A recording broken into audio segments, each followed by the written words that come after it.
It's 2016, and the Summer Olympics just happened not too long ago.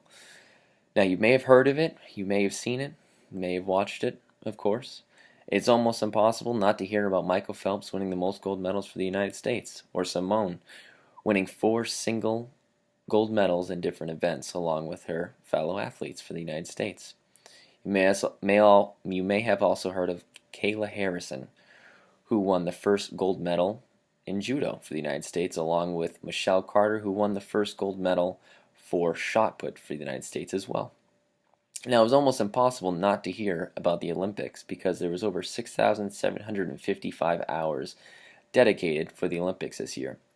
With 42 sports and 306 different events, that's a lot of broadcasting time.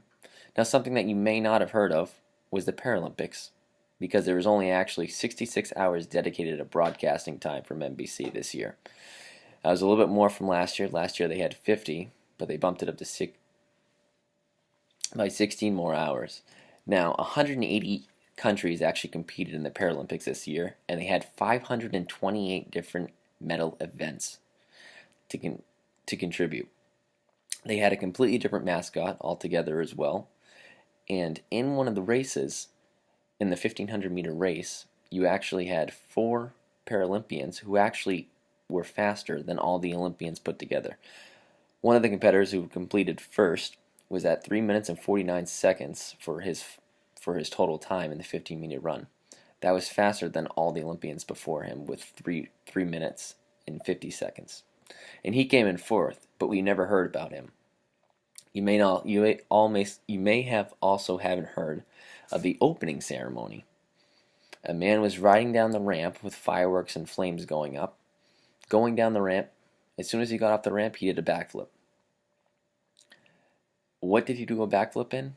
In a wheelchair. But these are things that we never heard of because they didn't broadcast enough time dedicated to the Paralympics. There was 7 days total for the Olympians, and their opening ceremony was 4 hours long, but we didn't see any of it because people are too caught up in watching football now for the United States, or they don't care to watch the Paralympians when they're just as strong as athletes as we are. They train and compete just like any of the other Olympians, but they don't get recognized. Something that may not have happened in an accident, but they train if as hard or if not harder, and they don't get the time contributed towards them. And it's not going to change. Now, when they had there was over 1,667,000 people in the stands watching in Rio after the Olympics with the Paralympics.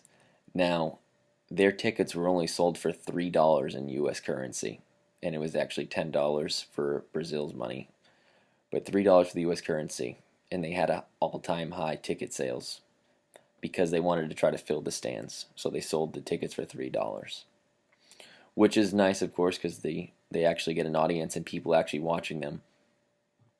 But when NBC actually put on 50 hours of the Paralympics back in the Beijing Olympics, they had 11.2 million viewers. So why wouldn't you put more? That was the highest that they ever had recorded. But yet they still don't put enough, and we have to change that. We have to actually show more interest in the Paralympics because that's what they strive for. They train every day. Thank you.